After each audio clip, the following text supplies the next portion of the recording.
As we talked more and more, I got a different understanding of this character maybe being like an artist. That one of the ways he'd survived this affliction was to make it into something beautiful, for all its horror, to make it into something that had a care and a concern in terms of his victims being remembered at least, that they weren't just trashed and thrown away, that he saved things and carried around something of them. So Marin is a young woman who has the same affliction that I have. I'm a 60-year-old man, and I meet her at a bus station in a small Ohio or Kentucky. It was filmed in Kentucky, but I think it's Ohio. Well, they're very close anyway. And I meet her in the night when she's waiting for a Greyhound bus. And I know that she has the same affliction that I have. And I offer her sanctuary for the night. I know also that she's she's hungry. And I make the choice to invite her and to share with her the stuff I've got, like an addict might. That involves some danger, a minimal amount, but addicts are addicts, and but I take the risk with her. I've never been in a film which I've met so many people who have dreamt about it the next night, dreamt about my character, dreamt about the film. I think cannibalism is what do you call it, a trope in storytelling? I don't know what you call it, a theme or something. I think it touches off a lot of psychological stuff. There's lots of ways that people eat other people, not just physically, isn't there? Lots of ways that society eats communities, and communities eat individuals and all that. So it's got a lot of resonance. Luca is also a very famous interior designer, which is unusual. I never met a director who's a very successful interior designer. So he works with textiles, colors, sensations. He's not just driven by ideas and stories and concepts. He's working all the time with the whole body of life, with the physical as well as other things. So that was a good clue for me. And I must say, watching the other performances too, many people I know, Michael Stuhlbarg, the two young actors playing the leads, Timothee and Taylor, myself, he's brought very sensual performances out of us. And I don't know how he did it really.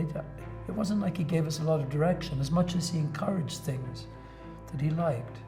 I usually pick a film for the story. I feel like I want to believe in the story and be curious and interested in the story. Then secondly, if the character feels like something that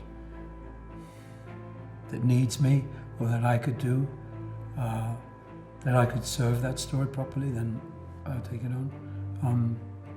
I was raised for 10 years in the Midwest, so I was excited about making a film in the Midwest. The character, yeah, of course, there's an enormous amount of stuff in the character: loneliness, self-loathing, compulsion, addiction, all kinds of very, very human and interesting things. And I suppose I also have always loved myths and fairy tales, surrealist painting, things that are not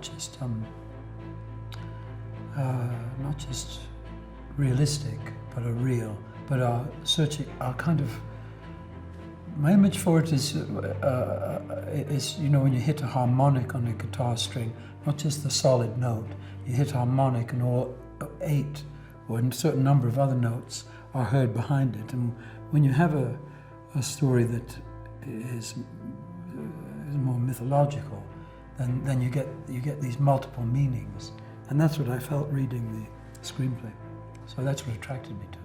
Timothée is a very, very conscious, graceful, eloquent young man, on that incredible path of having projected onto him that he is somehow expressing some aspect of what it is to be a young man at the moment. And that is a very, very powerful thing, you know. I don't know about America, but in England, the highest killer of young men up to the age of 25 is suicide. Young men are having a hell of a time at the moment. He said in Venice yesterday, you know, to be young is to be criticized. And man, the young men are getting it from everywhere. They're getting it from their dads, they're getting it from their mums, they're getting it from young women, they're getting it from each other, from themselves. It's a hell of a rocky road. And it's not a rocky road up, it's a rocky road down, isn't it, for down the back of a mountain. Coming down, being a young man who loved to climb trees, and often found myself easily up a tree, and then realized, oh, I'd forgotten that it's harder to climb down a tree than up. Coming down is quite a thing. So yeah, he's very committed. He knows film backwards. He's very loyal to Luca, who gave him his first job.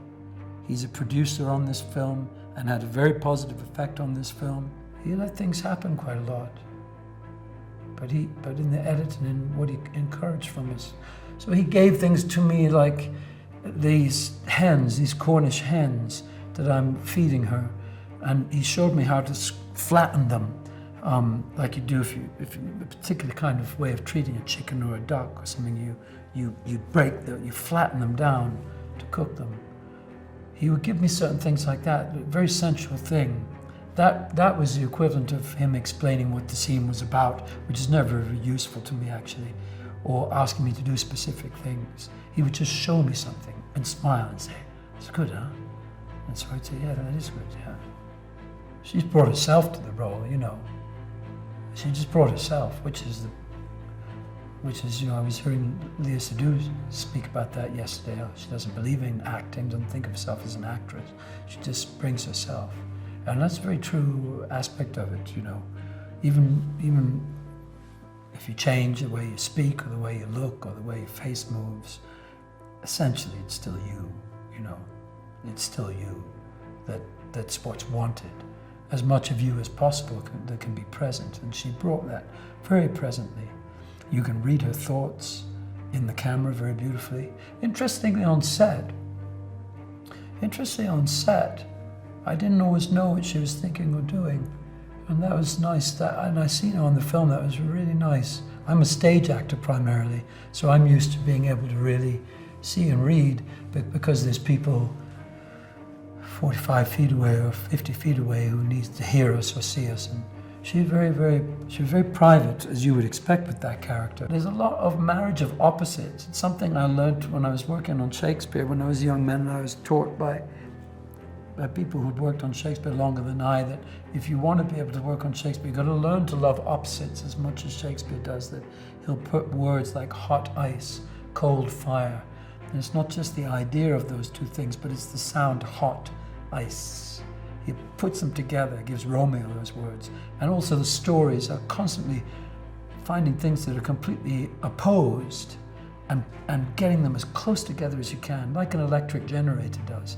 And that's what makes the story explosive. So the tenderness and the moral code and the rules of these very, very violent and dangerous people is very disturbing. I think that might be why it's entering people's dreams. And even the last sequence of the film has an extraordinary marriage of opposites in the last two sequences. I won't give them away, but the marriage of tenderness and intimacy and violence and horror is very, very classical, I'd say. There's a couple of mediums that the film is touching upon: the horror medium, the love story medium, the road movie medium. And what they've done is tempered those three things very, very beautifully. So the horror is just enough that you can imagine what's going on. They've removed some of the murders, in fact, that I remember in the screenplay. They've brought the beauty of a road movie. Road road stories, travel stories are perfect for cinema, aren't they? I don't think any other medium, opera, theatre, books, paintings, no other medium can do a travel story as well as cinema. And that's very beautiful in this. And then the love story, thankfully, really because of the two performers they've got, Taylor and Timothée, and what happened on the set between those two in front of the camera, that's really been given a dominance in the final edit, and really favors the experience, for me at least.